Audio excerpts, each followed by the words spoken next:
Welcome back everyone. We're learning physics and we're learning chapter light.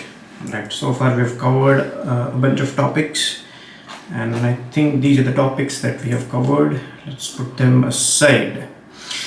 So in the last video we had established a few of the terms, that is center of curvature, pole, radius of curvature and principal axis. In this one we are going to learn about a few rules that you must follow if you are to construct a ray diagram of a mirror with an object and an image. So there are basically 4 light rays that you need to memorize, and for those of you studying in the NCERT syllabus or studying in the schools that run NCERT syllabus, you will be asked these things in exam. Alright, so there are 4 rays that you must keep in mind. Alright, let me just zoom it a little bit. So whatever we write, yes. Alright, so the first one is, and this is a fairly common one. First let me draw the mirrors. Which type of a mirror will this be? Yes, this is a concave mirror with this as a reflecting surface. There is a principal axis. Similarly over here, forgive my drawing, but this is how it is. Alright, then this is the reflecting surface and this is the principal axis. Alright, now if you repeat or if you recall what we learned in the previous video, what is this point called? This is the pole. This is the pole. There will be a C, that is center of curvature, and there will be a focus. Right, similarly over here there will be a C, there will be a focus. So the whole distance between P and C is called R, that is radius of curvature, and the half of it is focus. So usually we follow this relationship. Focus is half of radius of curvature. We'll use these things in numericals. Right now we are on the theory part, but this formula will start making sense once we solve few numericals with the mirror formula. Right now we are in the process of learning the rules to make images. Okay, so let's say there is a ray of light that is traveling from infinity and it strikes the reflecting surface. Okay, this is how the light ray is traveling. Similarly over here as well.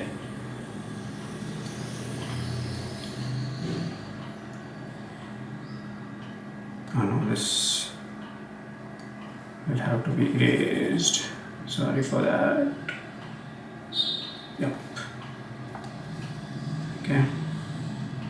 Alright, now this is how light rays, because since we have to use these surfaces. Alright, so the light rays that are traveling from infinity, after reflection, they will always pass through the focus.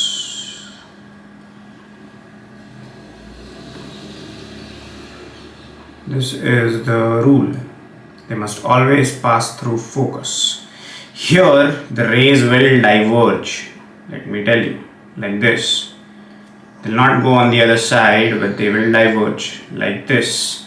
And if you extend the dotted line, it will touch the focus. Okay, just bear with my drawing a little bit. This is not to scale. But when you extend, so this is why convex is called a diverging mirror, because the ray of light do not actually meet on focus. They diverge from the focus and we have to extend it. Okay, here this is why we call it converging lens, because the ray of light, they actually converge on the focus. Alright, so this is the first rule that you must keep in mind when you are trying to make ray diagrams of mirrors and trying to figure out where will the image be. This is the first rule. If the ray of light is parallel to the principal axis, after reflection it will always pass through the focus. Now here you must also keep in mind over here, if you look at this line, okay, this is angle of incidence, this is angle of reflection. these two will be equal. Similarly here as well, angle of incidence, angle of reflection. So the laws of reflection are also being followed over here. Let's go on the second rule. Second rule is, let me just, so the second rule is, let's say this is a mirror, this is a mirror as well, this is the principal axis, this is the principal axis for the second one. Let's mark P over here, let's mark P over here, let's mark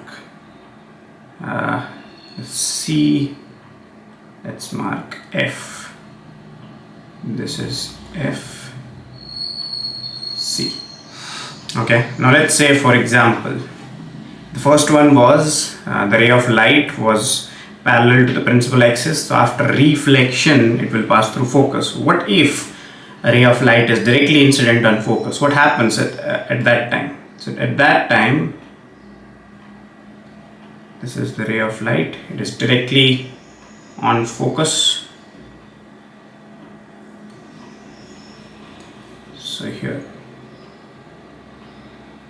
forgive my drawing, but yes, you get the idea, right? That it is incident directly on the focus. What do you do then? You simply just draw a parallel line to the principal axis.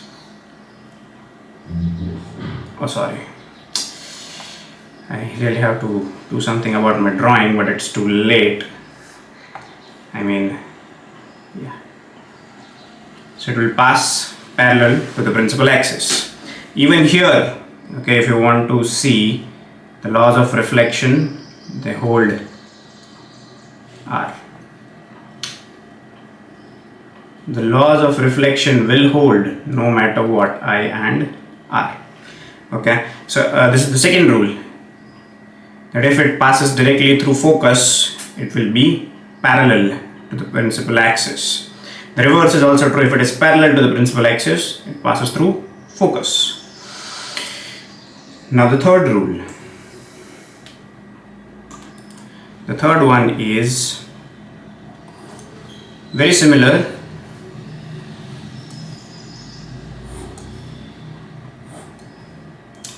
This is P, this is P, this is F, center of curvature, this is F. You'll get used to it. I mean, you must be thinking, why do I keep on marking these things again and again in the video?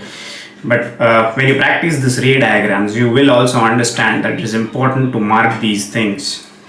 Now let's say a ray of light passes through the center of curvature. What happens then? Okay, a ray of light is passing through the center of curvature. So here you will not exactly see it, but it is incident on the center of curvature. What happens then? Absolutely nothing. It passes, it retraces its path. This is what happens when a ray of light is incident on the center of curvature. It retraces the same path after reflection. Nothing to remember over here. Alright, and the last rule before we conclude this video, the last rule is, what if the ray of light, okay, this should be interesting, what if the ray of light, I'm sorry for this diagram, let me just do it again.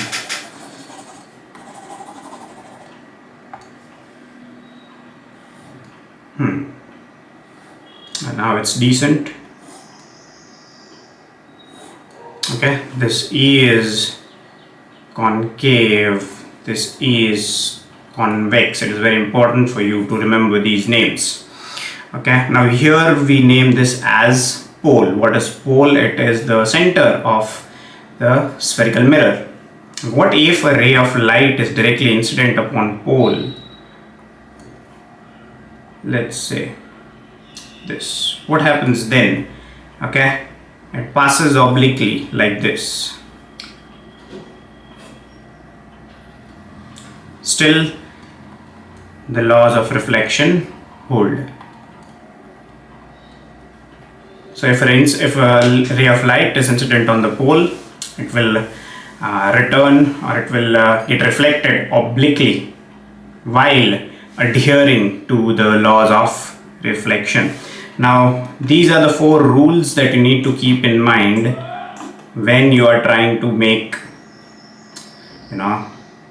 ray diagrams for images that are formed by objects. And in the next video we are going to learn how do you make or trace the images of objects that are placed on the principal axis at various locations, on the focus, beyond the focus, and between the pole and focus, and so on and so forth. So we'll be only using these 4 rays. Alright, so that's it for this video. I'll see you guys in the next one. Thank you for watching.